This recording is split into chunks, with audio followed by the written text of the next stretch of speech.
Hey, this is Gary with Optimal Cruising, and this is your cruise news today. We have a family out $10,000 on a Carnival cruise. We have another cruise ship fire, leaving the ship stranded in port for several days.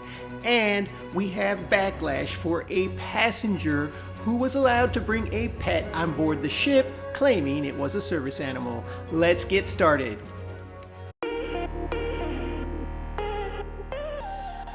First up, we have a passenger out $10,000 as her family missed the Carnival Pride out of the port of Baltimore.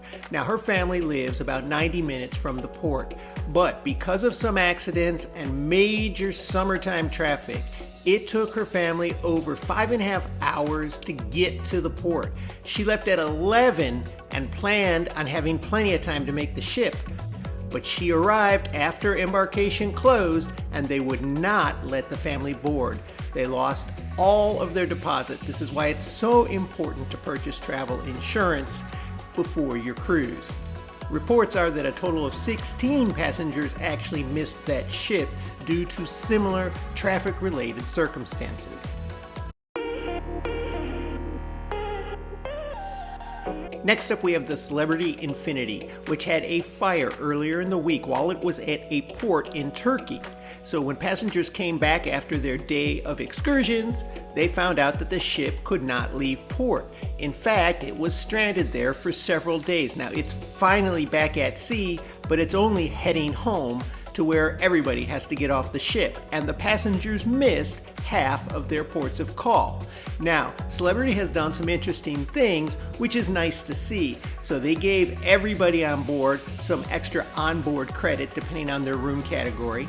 They gave everybody a 50% credit towards a future cruise and a 50% refund of what they paid. So they basically got this cruise for half price. Well, they missed half the ports, so kind of makes sense.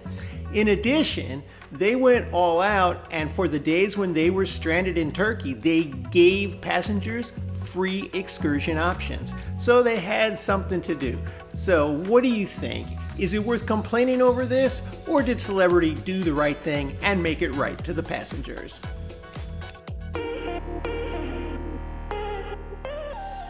And finally, we have passengers aboard the Ruby Princess filing a formal complaint over another passenger.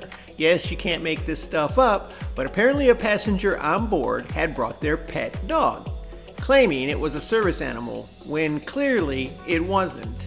Now, passengers say that this disrespects people who actually have a need for service animals, and it's not right for people to be abusing this privilege. But really, what about the cruise line? Why did they allow this? What do you think?